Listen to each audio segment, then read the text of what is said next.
دلوقتي انت فاهم ازاي؟ ب 2 جنيه. انت فاهم ازاي؟ يعني الاول كنا بنجيب الكبشه كده كانت ب 2 جنيه دلوقتي. السلام عليكم.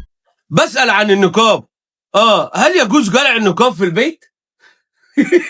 لا طبعا يا بابا، ما ينفعش تقلعي في البيت. ازاي؟ حضرتك انت عندك الحيطان مذكر، وعندك انت فاهم ابوك، وعندك اخوك، وعندك البيبان مذكر. كل الحاجات دي ما ينفعش تقلع النقاب في البيت يا بابا، ما ينفعش. مين قال لك ومين حط دماغك اصلا ان احنا ممكن نقلع النقاب في البيت؟ لا طبعا.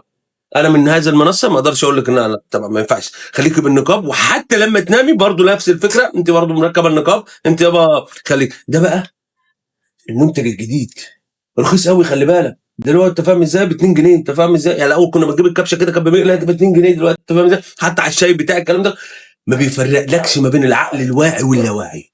خلاص يابا. ايه دلوقتي؟ ما فيش خلاص دماغ يابا، المكن نعم نعم. ما فيش يابا، حتى ما بقاش فيه فلاتر للمواقف ان احنا انت صح ولا غلط. ده لا يابا، انت تمام يابا. وهتلاقي النقابه يا حبيبي تاني حبيبتي.